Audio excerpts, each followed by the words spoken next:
Let's talk about finance a little bit, but not just to everybody. A lot of times we do FinTips videos and it's focused on, the general idea of retirement. But women are such a unique situation. There's a lot that comes into play that is not talked about, and it's kind of pushed to the side because, we have the old school method of the men handle the finance. And that's not always the case. I have so many clients that are either single or widowed or divorced that are going into the retirement years. And that's what I want to focus on today.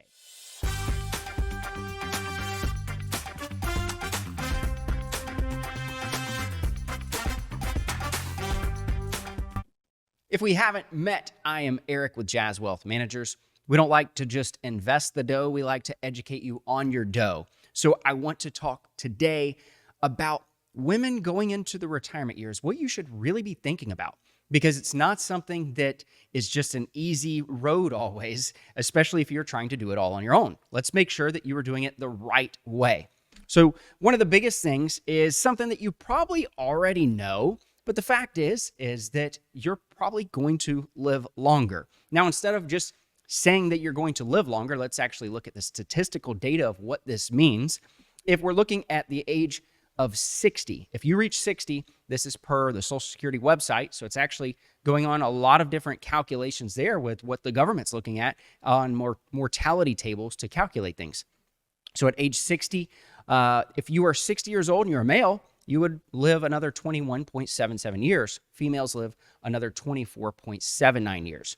So thinking about that, a lot of people in the retirement years at age 60, you're potentially going to live 4 years longer than the male counterpart. So just make sure that you're keeping that in mind, because when it comes to financial planning, when it comes to retirement, that means you have to have more money. You are going to have to live longer, and you're going to need to make sure you have the money to keep the roof over your head, to put the food on the table, all of those different things. Now, also, another thing that we want to talk about is don't be afraid to get the right help. Now, let me break this down for you, because finance can be intimidating. And it's not just for females, it's for males. It doesn't matter. People sometimes get really intimidated by wanting to ask for help. And rightfully so. Sometimes it's the fact that they're just scared of being taken advantage of. I feel as though that's a common problem in the financial industry. You've heard a lot of horror stories. And if you get on Google, you could probably find plenty of people that have taken advantage of others when it comes to their finances. When I talk about getting the right help, what I'm talking about is working with somebody, what is called a fiduciary.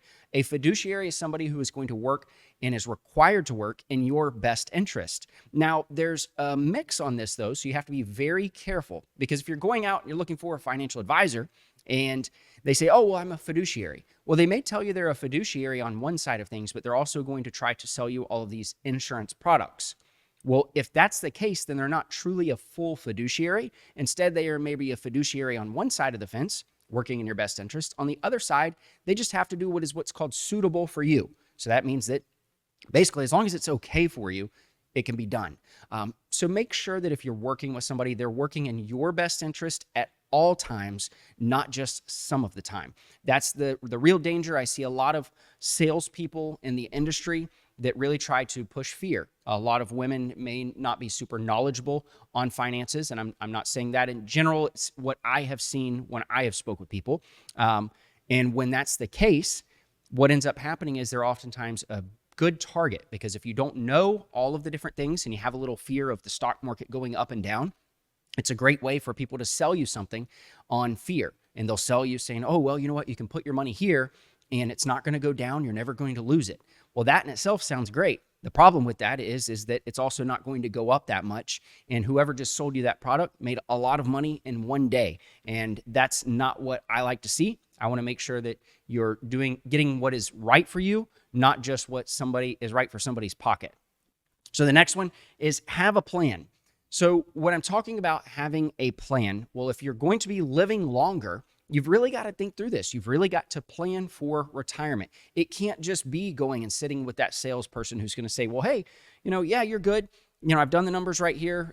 You should be able to not run out of money for the next 10 years. That's not the plan. The plan is truly breaking this down, taking into consideration market ups and downs. This scenario right here is what we call a Monte Carlo analysis. This is what we do with our planning software called Nest Egg. So with that, we're able to look at a couple different scenarios. One's the cash flow that I just clicked on. The other right here is if we have a Monte Carlo, this looks at, 1,000 different scenarios to figure out what's going to be best for you. So it's really trying to figure out, having that plan, how you should be investing, talking through what your probability of success is. But not only that, it's also looking at other strategies. There's a lot of things that can come into play if you're getting an in-depth plan done instead of just getting, a simple, math calculation that's going to tell you, oh yeah, you should be good with your retirement. So make sure that you have a plan that is going to be in place. Another one is Social Security pays more if you wait to take it.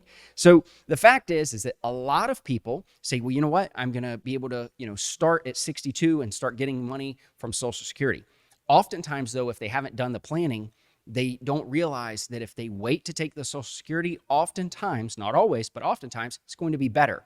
Because the reality is that the longer you wait, the more it's going to pay you. Well, if you are going to be living longer and Social Security compounds, let's say that they always give you, in general, a 2% increase because inflation's generally 2%. Is their goal. If they're giving you a 2% increase, well, if you have $1,000 and they give you a 2% increase, it's going to give you, $20 extra. But if you have $2,000, now it's going to give you $40 extra. Well, the next year it's going to be $2,040 and it's going to be another 2% on that. So it's going to what we call compound. So make sure that you consider that. And you aren't just going to take Social Security at the earliest time possible, because sometimes that's another misconception when it comes to finance. And now the last one that I want to talk about, and I'm going to tell you, don't cancel me on this. Bear with me for a minute because I really want to break this down and tell you exactly what it means. And it's who is taking care of you. So now, as a woman, I'm saying it's not that you need to be taken care of whatsoever. That's not the case. Oftentimes, I think it's flipped. As a married man, I think my wife takes care of me a lot more than I take care of her with things, and I'm very fortunate for that.